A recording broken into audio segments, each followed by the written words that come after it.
Children, today we are going to start lesson 8, Greatness in Service. Greatness in Service का मतलब है सेवा में महानता का अनुभव करना। अब इससे क्या मतलब है उनका मतलब है that we must respect all people who are working for us. किसी भी काम को छोटा, किसी भी आदमी को छोटा या किसी को भी बड़ा गिनना गलत बात है।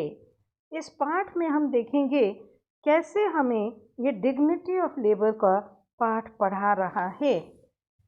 You have only one pair of school uniform. You have spilled juice over your school uniform and also on the floor. आपने अपने कपड़े पर भी जूस गिरा दिया और फ्लोर पर भी। सामने में चित्र दिख रहा है। The person who cleans your home and washes your clothes is on leave today.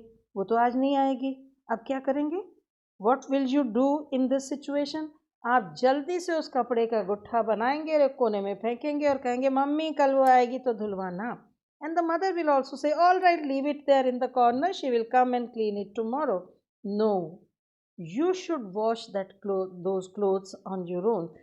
Swipe the floor, clean the floor. There is nothing wrong in doing your manual work. यही dignity of labor है। हमें हर प्रकार के काम को महान समझना है, अच्छा समझना है। Because all forms of work, manual or intellectual, are called labor, and all labors must be respected. Now, this is another story from Mahatma Gandhi's life. Take pride in your work. आप जो भी काम करें उसमें अपने सम्मान का अनुभव करिए, अपने को नीचा मत सोचिए। Once Lala Ji, the famous freedom fighter from Punjab, Lala Lajpat Rai, and Mahatma Gandhi was staying at the house of an ardent nationalist, Shiv Prasad Gupta. On the first day at the house of their host, Lala Lajpat Rai got dressed in smart new clothes after his bath and left his dirty clothes in the bathroom. हम प्राय ऐसा कर ही देते हैं। किसी के भी घर जाते हैं, होस्ट से पूछते ही नहीं है भाई कपड़े धोने कोई आएगा या नहीं आएगा। हम लोग अपना नहा धो के आ जाएंगे और कपड़े वहीं पटकाएंगे। Somebody will come and wash those clothes. Lalaji also did the same thing. The next morning, he was surprised to find his clothes washed and neatly folded on his bed. He was delighted. बहुत खुश हो गए कि चलो मेरे कल के कपड़े धुलकर आ गए हैं। Lalaji had been traveling relentlessly to participate in the freedom movement. He was a very busy leader. He was a trusted friend of Gandhiji, who used to treat him like his own mentor.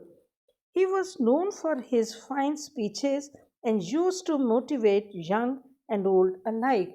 Lala Lajpat Rai के बोलने में एक जादू था, चमत्कार था। वो अपने भाषणों से हर एक किसी को प्रभावित कर सकते थे, हर एक किसी को देश की आज़ादी के संघर्ष में भाग लेने के लिए प्रेरित कर सकते थे। Lalaji had a pile of dirty clothes with him. उनके पास ढेर लगा हुआ था गंदे कपड़ों का। He politely asked Gupta if he could put the whole lot of dirty clothes for washing. Gupta said he certainly could. Gupta was a very rich man and there was no dirt of servants at his home.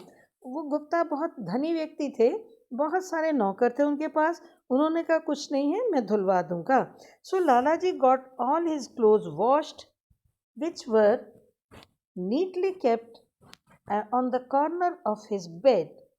When the time came for both the leaders to leave, Lalaji said that he would like to tip the servant who had washed all his clothes.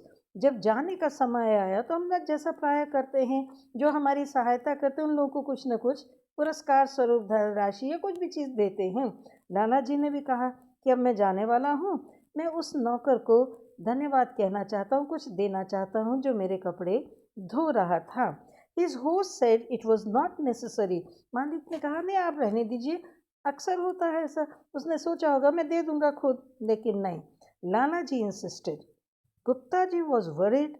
He went in search of the man who had washed the clothes of Lala ji.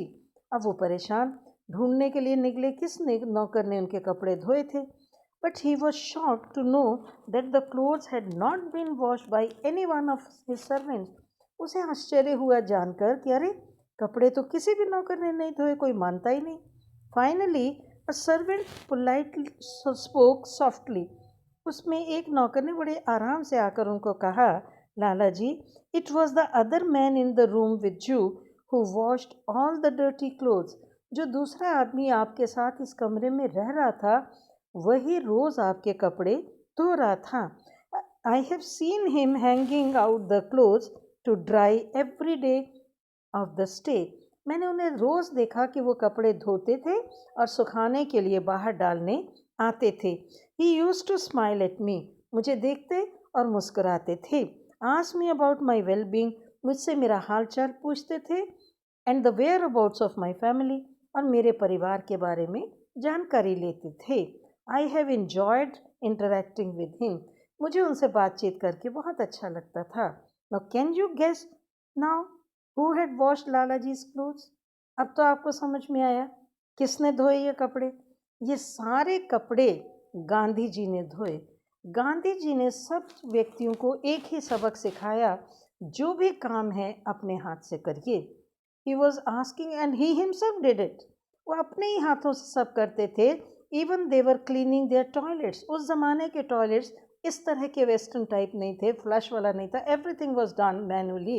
हाथ से ही सब कुछ साफ करना होता था, जो चीज़ें बहुत मुश्किल लगती थीं। अब वो हर एक किसी का काम भी नहीं था। But Gandhi ji made every person in his Sabarmati Ashram to do all types of work on their own. किसी को भी स्पेयर नहीं किया। तो ये चीज़ उनके द्वारा सिखाई गई, डिग्निटी ऑफ मैनुअल लेबर। हर प्रकार के काम का